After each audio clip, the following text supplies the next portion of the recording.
Check this out. We've got something really fun today. This is so amazing, man. Oh man, again? Let's warm up by finding the following square roots. 2 3 decimal places if they're not a perfect square. And answer the question, what do you notice? So pause the video, complete this, and restart once you're done. The square root of 9 is 3. The square root of 12 is 3.464. Square root of 36 is 6. The square root of 0.5 is 0.707. And square root of 0.1 is 0.316. And square root of 0.99 is 0.995. And what do you notice? Hopefully you noticed that these weren't chosen at random. These numbers all over here, these radicands, are all greater than 1. And these radicands here are in between 0 and 1. Now looking at that, what do we notice? When we take the square root and the radicand is greater than 1, the answer is less than the radicand. When we take the square root and it's in between 0 and 1, the answer is greater than the radicand. 2.2, square root of a function. We are interested in taking the square root of common functions that we've worked with. So take f of x and take the square root of it. Notice we're taking the square root of f of x, and f of x is y. So that means that we're changing the y values only. This is something happening outside the function, and as we saw in transformations, when we're working outside the function, we're changing the y values. We will not be taking the square root of the x values, like this, in this course. Draw the square root of this linear function. I have the linear function on the graph already, along with a table of values for that function. We want to draw the square root of this function f of x. Remember, the square root is just affecting the y values, so the x values are all going to stay the same. The square root of -3 is undefined in the real number system, so we will not have a point there. Same with this point here. The square root of 1 is still 1. The square root of 3, and I'll just approximate that in decimal so we can put it on the graph here, is about 1.7. The square root of 5, about 2.2. The square root of 7, 2.6, and the square root of 9 is 3. So I'm going to plot these on this graph now. 0, 1, 1 and 1.7, 2 and 2.2, 3 and 2.6, and 4 and 3. Now that looks like that is all the graph there is based on this table, and even if you graph it, it won't show much better than that.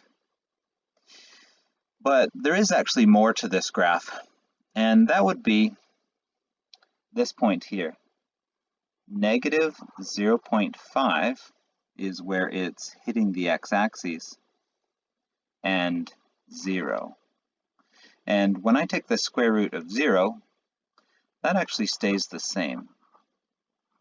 So this point is actually still here as well. So this actually comes down here like this. Now we want the invariant points. Those are the points that don't change when we take the square root. And those would be -0.50 and this point here, 0, 1. Our mapping notation would be x and y is mapped onto, nothing happens to the x values, they stay the same, but we take the square root of the y values. And the actual equation would be, say, y equals the square root of 2x plus 1. Let's take a closer look at the area in between y equals 0 and y equals 1, because it's quite small on the last example, and it's hard to tell what's going on there. So right here I have y equals x, and I want to graph y equals the square root of x. And I've got a table here, and I'm going to fill in this table to 2 decimal places. Now if I try to take the square root of negative, then I'm not going to get anything in the real number system. I take the square root of 0, I get 0. The square root of 0.2, 0.45, 0.63, 0.77, 0.89, and the square root of 1 is 1, so that would be invariant. Then 1.10, 1.18, and 1.26. Let's plot these on the graph. So our first point here is 0, 0. Next we have 0.2 and 0.45, 0.4, 0.63, 0.6, and 0.77, 0.8 and 0.89, and then 1, 1, and 1.2 and 1.1. Let's try to connect these. It's very steep at first. Heads off something like that. So that would be y equals the square root of x. Now you can see something going on here. Whenever we have y equals 0 or y equals 1, those will be invariant points. In between y equals 0 and y equals 1, the square root is higher than the graph. And when y is greater than 1, the square root is lower than the original function. Now this makes sense. Think back to the warm-up and the question, what do you notice? So whenever we take the square root of a number that's greater than 1, it's going to be smaller than the radicand. Whenever we take the square root of a number that's in between 0 and 1, it's going to be greater than that radicand. So here are the rules for drawing the square root of a function. There are invariant points where y equals 0 and or y equals 1. And they may or may not have these points on the graph. This would be the x-intercepts, if it has any. The square root function is below the original when y is greater than 1, and the square root function is above the original in between 0 and 1. The square root function does not exist where y is negative or y is less than 0. We want to draw the square root of this function f of x and also find its domain and the square root of the function's domain. So let's first do the domain of f of x. That would be all real numbers. And the range looks like we have a minimum range value here of -1, so we would have y is greater than or equal to -1. Now let's draw the square root of f of x using the steps from the previous slide. So we're not going to use a calculator or the equation. We're just going to look at the invariant points, and they are when y is equal to 1 and y is equal to 0. These are invariant and they won't be moving anywhere. So they're good to mark on first. So I follow this along and that will be invariant, that will be invariant. Then I follow this along and the two x-intercepts will also be invariant. The next thing we have is that in between 0 and 1, this graph, or the square root graph, will be above. When y is greater than 1, so all of this up here, the square root will be below, and all of this down here will not exist because we're not going to take the square root of a negative number and get a real answer. So this one above, it's not inside a parabola or outside a parabola, it's above. So if you picked a random point, go up from there. Okay? So the graph would look something like that. Make sure there's a gap there. Do not copy what you see on your calculator and draw it over top. If I can't see a gap there, I don't know if you know it's above. Same with this side here, it's above. It might be really close or indistinguishable on your calculator, but again, leave that space or even exaggerate that space. All right, let's take the square root of 4 is 2 and mark that on the graph here. Same with this one, the square root of 4 is 2.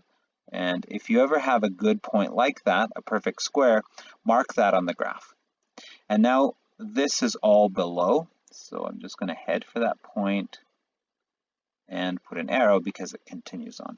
Same with this side here, I'm going to head for that point and put an arrow because it continues on. And there is the square root of f of x. Now let's do the domain for this one. So the domain looks like it's all up here until 2. So we could say that that's from negative infinity all the way to 2 and including 2. And then we'll just put a u here for union. And then from 4 greater than or equal to 4. The range, well, it's from here and up. And we don't write it twice because there's 2. We're just saying what are the possible values? Well, greater than or equal to 0, and that would be the range. Draw the square root of f of x. First, we'll mark on our invariant points. They are when y equals 0, or the x-intercepts, and y equals 1, here, here, and here. Then when y is greater than 1, it's going to be below. So this point here, the square root of 3, about here. And the square root of 4, this horizontal piece of the graph, will just be 2 constantly here. Now, this should be above, and then below, and then above. Now, whenever y is less than 0, then the square root will not exist, so nothing, nothing, nothing, and then it shows up over here, above, and then below. And that would be the square root of f of x. Draw the square root of this function and find its domain and range. So first we would mark on the invariant points, and that happens when y equals 1 and when y equals 0, or the x-intercepts, and there are none of those in this case. And we also don't have anything in between y equals 0 and y equals 1, and we don't have anything where y is less than 0 either. The rest of the graph is y is greater than 1, so the rest of the graph needs to be below. We'll take some points here that are convenient to take the square root of, like the square root of 9 is 3, and the square root of 4 is 2. Let's do that on this side as well. And with this point here, and this is how the square root would look. It looks like a parabola that just got stretched out here. And we'll say this is the square root of g of x. Now let's do the domain. And the domain actually didn't change in this case, so it is just all real numbers. And the range here is actually the same as well, greater than or equal to 1. Draw the square root of this function and find its domain and range. So first we'll mark on the invariant points when y equals 1 and when y equals 0. Now in between 0 and 1, the square root will be above. So we'll do something like that and something like that. Now my pen is a bit thick to show the gap here, and I don't have a thinner pen, so this will have to do. Now when y is greater than 1, then it's going to be below. The square root of 9 is 3. So all of this will be below. Something like that. And then when y is less than 0, there's nothing here. So this is the square root of h of x. Let's do the domain and range. So the domain goes from 0 to 6. So greater than or equal to 0 and less than or equal to 6. The range is greater than or equal to 0 and less than or equal to 3. The domain and range for the square root of a function can be found graphically like we've been doing before, or algebraically.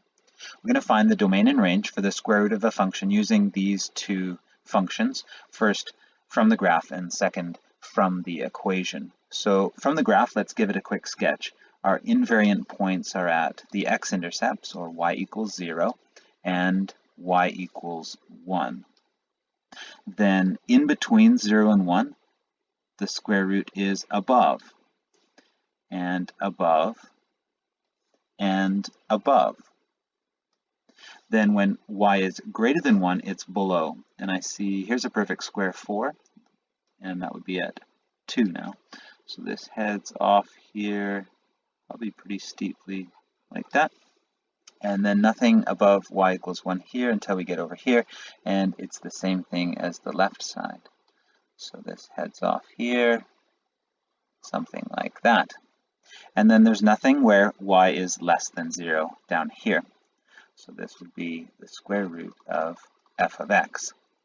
Now the domain and range would be from negative infinity to negative 4. And we can include negative 4 here. And then we'll go from negative 1 to 0. And then we'll link that together with 3 to infinity. Now our range would be greater than or equal to 0, because it goes up from there. We don't need to write a separate range for this part, and this part is just what are all the possible range values. That would be greater than or equal to 0, takes care of it all. Now let's go and do the second one algebraically. So we're going to take the square root of k of x here, and that will be the square root of negative x squared plus 9.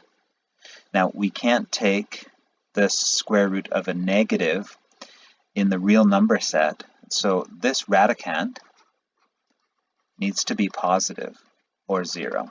So we would write negative x squared plus 9 is greater than or equal to 0.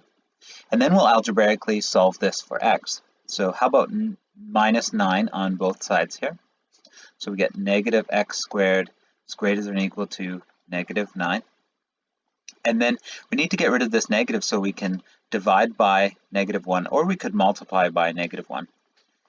And that will get rid of all these negatives, but it also changes our inequality sign here. When we multiply or divide by negative, we flip this. So this is now less than or equal to. So I've got x squared is less than or equal to 9.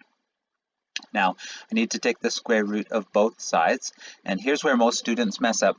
They just take x here and say it's less than or equal to the square root of 9 is 3. But there's more to the story than that, and that is this is a variable squared and then square root, so it could have been negative, and when it gets squared, that negative disappears, or it could have been positive, and we wouldn't know. So when we take the square root of a variable squared here, we're going to get plus or minus. Now this means that there's two cases, so I'm going to split it up here. The positive case is easy, it's just x is less than or equal to 3, so that's not a problem. This case here, negative x is less than or equal to 3. Now I need to get this negative over to the other side just like I did before. Multiply or divide by negative 1. Now when I do that though, I got to flip this sign again. So now it's greater than or equal to. So x is greater than or equal to, this would be negative 3. So I've got two inequalities here and I need to figure out how they fit together. So I'm going to put them on a number line here. So I need a 3 and a negative 3. And this one says x is less than or equal to 3. So that would be a filled in circle here to show equal to and then less than going this way. This one says x is greater than or equal to negative 3. So that's a filled in circle here, and this goes this way. And with any good relationship, they both need to be satisfied. And so we would end up with this middle interval here that would satisfy both of these. So we'd say negative 3 is less than or equal to x and is less than or equal to positive 3. Let's write our domain in set builder notation since I've already got it started here. Say domain is x is such that x is greater than or equal to negative 3 and less than or equal to positive 3 and any real number in between. Now for the range, since we don't have an image of this, it's a bit difficult, but we know that this original here is a parabola that opens down, so it has a maximum at 0, 9. Now when we take the square root of that, because it's greater than, the y value is greater than 1, then we know that our square root is going to be below. And the maximum of this will be the maximum of this. So this one's a parabola that opens down like this, and when I take the square root, I'm going to end up with something like this. So see, the maximum of this original parabola is going to be the same x value as the maximum of this, and that would be when x equals 0. So I can quickly throw that value in my equation.